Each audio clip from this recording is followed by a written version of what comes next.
ప్రజల ఆకాంక్షలు నెరవేర్చాలంటే అన్ని వర్గాలకు సమన్యాయం వచ్చేటట్టు, అన్ని వర్గాలకు సమన్యాయం అంటే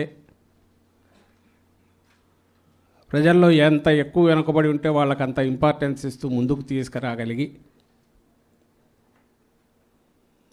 ఆల్రెడీ ముందుకు ఉన్న వాళ్ళకు ఈక్వల్గా సమానంగా నడపగించగలిగితేనే ఆ సమన్యాయం అందుతుంది. అలాంటి ప్రగతికి బాటలు వేసే రకంగా ఉండాలనే కలలు కనడంలో లేదా మాటలు చెప్పడంలో ఏ రాజకీయ పార్టీ అయినా కూడా ముందు ఉంటుంది. ఎందుకు ఉంటుందంటే లేకపోతే అది రాజకీయ పార్టీ కాదు. కానీ చేతల్లో దాన్ని పూర్తిగా 100కు 200% తీసుకురావాలనే ప్రయత్నం చేసి ఆ ప్రయత్నం కూడా ఒక ప్రణాళికాబద్ధంగా విజయవంతంగా చేయగలిగిన రాజకీయ పార్టీలు స్వాతంత్రం తర్వాత దేశంలో అతి తక్కువగా ఉంటే విజయవంతంగా 5 ఏళ్లలోనే పూర్తి చేసిన ఘనత ఏ పార్టీకైనా ఉంటుందంటే ఒక్క వైఎస్ఆర్ కాంగ్రెస్ పార్టీకి మాత్రమే ఉంది. ఇది మన పార్టీ వాళ్ళకే కాదు, రాష్ట్ర ప్రజలకు తెలుసు. మన అధ్యక్షుడు జగన్మోహన్ రెడ్డి గారు చెప్తుంటారు 5 ఏళ్లలో ఏం చేయగలిగాము.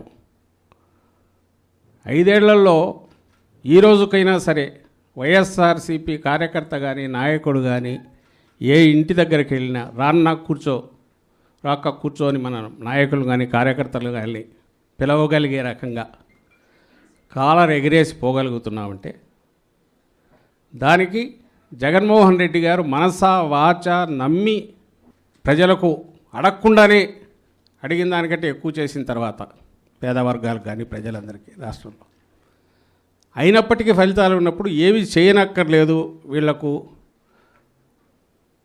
మాటలు కూడా చెప్పాల్సిన అవసరం లేదు, మనం ఓపెన్గా ఏదైనా చేయొచ్చు అనే స్థిరమైన నిర్ణయానికి ఈయన వచ్చాడా అనే అనుమానం వస్తుంది చంద్రబాబు నాయుడు. అందుకే ఈసారి గతంలో లాగా సాకులు కూడా చెప్పట్లేదు.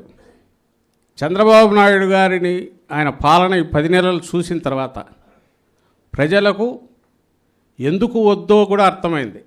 హామీలు ఇచ్చేసి అబద్ధాలని వాటిని ఈరోజు తుంగలో తొక్కేసి ఇంకా 5 ఏళ్ళు తనను ఎవరు చేయలేరని ఆయన సాగిస్తున్న దుర్మార్గ పాలన చంద్రబాబు నాయుడు గారు ఏది ఉందో దాన్ని ఎక్స్పోజ్ చేయడంతో పాటు మనకు సంబంధించినంతవరకు వైఎస్ఆర్ కాంగ్రెస్ పార్టీ ఏ రకంగా స్థిరమైన దీంతో ఇంత గట్టి ఎదురు దెబ్బ తగిలిన అన్ఎక్స్పెక్టెడ్గా ఇంతగా తగిలిన ఒక షాక్ లాగా తగిలిన ఏమాత్రం దాన్ని చెక్కు చెదరకుండా మళ్ళీ అదే దీంతో ప్రజల పక్షాన్ని నిలబడే పార్టీగా మనం ఉన్నామనేది మనం ఇప్పుడు తీసుకెళ్లే కార్యక్రమం చేస్తున్నాం.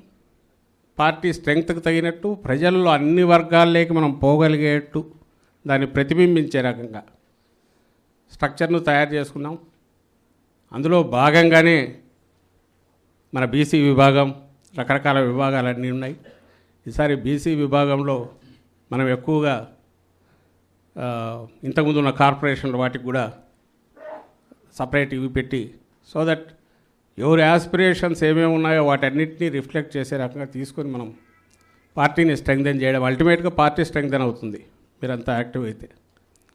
ఈరోజు వైజాగ్ ఇది జరిగినట్టుంది, నానా అన్ని రకాల ఇవి చేసి వాళ్ళది ఎక్సెప్షియో మెంబర్లు అందరినీ కలుపుకొని చర్చ చేయడి దాని వరకు అవిశ్వాసం మీద అది నెగ్గించగలిగారు. ఎవరు? ఓ బీసీ మహిళ మేయర్గా ఉన్న చోట మన వాళ్ళు ఎలక్టెడ్ కౌన్సిలర్ల దగ్గర నుంచి గ్రామస్థాయి వార్డు మెంబర్ల దగ్గర నుంచి వేసుకుంటే లక్షల్లో ఉన్నారు. అలాగే ఇప్పుడు పార్టీ పదవులలో లక్షల్లో వస్తున్నారు. వీళ్ళంతా ఒక పెద్ద మెషిన్. వాస్తవం ఏంటనేది ఎప్పటికప్పుడు మనం చెప్పగలగడం.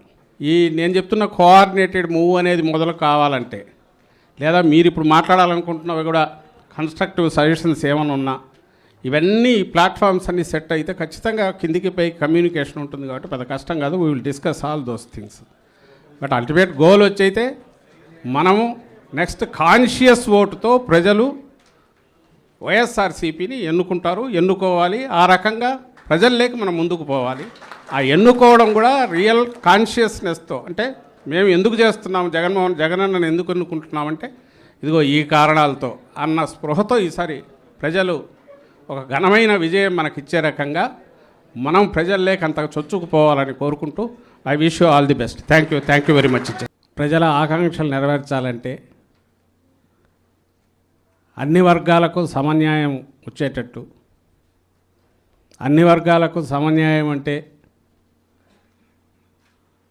ప్రజల్లో ఎంత ఎక్కువ వెనుకబడి ఉంటే వాళ్ళకి అంత ఇంపార్టెన్స్ ఇస్తూ ముందుకు తీసుకురాగలిగి ఆల్రెడీ ముందుకు ఉన్న వాళ్ళకు ఈక్వల్గా సమానంగా నడపగించగలిగితేనే ఆ సమన్యాయం అందుతుంది. అలాంటి ప్రగతికి బాటలు వేసే రకంగా ఉండాలనే కలలు కనడంలో లేదా మాటలు చెప్పడంలో ఏ రాజకీయ పార్టీ అయినా కూడా ముందు ఉంటుంది. ఎందుకు ఉంటుందంటే లేకపోతే అది రాజకీయ పార్టీ కాదు. కానీ చేతల్లో దాన్ని పూర్తిగా 100కు 200% తీసుకురావాలనే ప్రయత్నం చేసి ఆ ప్రయత్నం కూడా ఒక ప్రణాళికాబద్ధంగా విజయవంతంగా చేయగలిగిన రాజకీయ పార్టీలు స్వాతంత్రం తర్వాత దేశంలో అతి తక్కువగా ఉంటే విజయవంతంగా 5 ఏళ్లలోనే పూర్తి చేసిన ఘనత ఏ పార్టీకైనా ఉంటుందంటే ఒక్క వైఎస్ఆర్ కాంగ్రెస్ పార్టీకి మాత్రమే ఉంది. ఇది మన పార్టీ వాళ్ళకే కాదు, రాష్ట్ర ప్రజలకు తెలుసు. మన అధ్యక్షుడు జగన్మోహన్ రెడ్డి గారు చెప్తుంటారు 5 ఏళ్లలో ఏం చేయగలిగాము. 5 ఏళ్లలో ఈ రోజుకైనా సరే వైఎస్ఆర్సీపీ కార్యకర్త కానీ నాయకుడు కానీ ఏ ఇంటి దగ్గరికి వెళ్ళినా రాక్క కూర్చో అని మన నాయకులు కానీ కార్యకర్తలు కానీ పిలవగలిగే రకంగా కాలర్ ఎగిరేసి పోగలుగుతున్నామంటే దానికి జగన్మోహన్ రెడ్డి గారు మనసా వాచ నమ్మి ప్రజలకు అడగకుండానే అడిగిన దానికంటే ఎక్కువ చేసిన తర్వాత పేద వర్గాలకు కానీ ప్రజలందరికీ రాష్ట్రంలో అయినప్పటికీ ఫలితాలు ఉన్నప్పుడు ఏమి చేయనక్కర్లేదు, వీళ్లకు మాటలు కూడా చెప్పాల్సిన అవసరం లేదు, మనం ఓపెన్గా ఏదైనా చేయొచ్చు అనే స్థిరమైన నిర్ణయానికి ఈయన వచ్చాడా అనే అనుమానం వస్తుంది చంద్రబాబు నాయుడు. అందుకే ఈసారి గతంలో లాగా సాకులు కూడా చెప్పట్లేదు. చంద్రబాబు నాయుడు గారిని ఆయన పాలన 10 నెలలు చూసిన తర్వాత ప్రజలకు ఎందుకు వద్దో కూడా అర్థమైంది. హామీలు ఇచ్చేసి అబద్ధాలని వాటిని ఈరోజు తుంగలో తొక్కేసి ఇంకా 5 ఏళ్ళు తనను ఎవరు చేయలేరని ఆయన సాగిస్తున్న దుర్మార్గ పాలన చంద్రబాబు నాయుడు గారు ఏది ఉందో దాన్ని ఎక్స్పోజ్ చేయడంతో పాటు మనకు సంబంధించినంతవరకు వైఎస్ఆర్ కాంగ్రెస్ పార్టీ ఏ రకంగా స్థిరమైన దీంతో ఇంత గట్టి ఎదురు దెబ్బ తగిలిన అన్ఎక్స్పెక్టెడ్గా ఇంతగా తగిలిన ఒక షాక్ లాగా తగిలిన ఏమాత్రం దాన్ని చెక్కు చెదరకుండా మళ్ళీ అదే దీంతో ప్రజల పక్షాన్ని నిలబడే పార్టీగా మనం ఉన్నామనేది మనం ఇప్పుడు తీసుకెళ్లే కార్యక్రమం చేస్తున్నాం. పార్టీ స్ట్రెంగ్త్కి తగినట్టు ప్రజల్లో అన్ని వర్గాల్లోకి మనం పోగలిగేట్టు దాన్ని ప్రతిబింబించే రకంగా స్ట్రక్చర్ను తయారు చేసుకున్నాం. అందులో భాగంగానే మన బీసీ విభాగం, రకరకాల విభాగాలన్నీ ఉన్నాయి. ఈసారి బీసీ విభాగంలో మనం ఎక్కువగా ఇంతకుముందు ఉన్న కార్పొరేషన్లు వాటికి కూడా సపరేట్ ఇవి పెట్టి సో దట్ ఎవరి యాస్పిరేషన్స్ ఏమేమి ఉన్నాయో వాటన్నిటినీ రిఫ్లెక్ట్ చేసే రకంగా తీసుకొని మనం పార్టీని స్ట్రెంగ్థెన్ చేయడం, అల్టిమేట్గా పార్టీ స్ట్రెంగ్థెన్ అవుతుంది మీరంతా యాక్టివ్ అయితే. ఈరోజు వైజాగ్ ఇది జరిగినట్టుంది, నానా అన్ని రకాల ఇవి చేసి వాళ్ళది ఎక్సెప్షియో మెంబర్లు అందరినీ కలుపుకొని చర్చ చేయడి దాని వరకు అవిశ్వాసం మీద అది నెగ్గించగలిగారు. ఎవరు? ఓ బీసీ మహిళ మేయర్గా ఉన్న చోట మన వాళ్ళు ఎలక్టెడ్ కౌన్సిలర్ల దగ్గర నుంచి గ్రామస్థాయి వార్డు మెంబర్ల దగ్గర నుంచి వేసుకుంటే లక్షల్లో ఉన్నారు. అలాగే ఇప్పుడు పార్టీ పదవులలో లక్షల్లో వస్తున్నారు. వీళ్ళంతా ఒక పెద్ద మెషిన్. వాస్తవం ఏంటనేది ఎప్పటికప్పుడు మనం చెప్పగలగడం.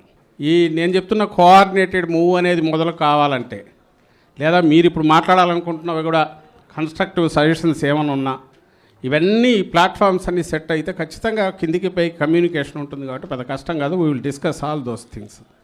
బట్ అల్టిమేట్ గోల్ వచ్చైతే మనము నెక్స్ట్ కాన్షియస్ ఓటుతో ప్రజలు వైఎస్ఆర్సీపీని ఎన్నుకోవాలి. ఆ రకంగా ప్రజల్లోకి మనం ముందుకు పోవాలి.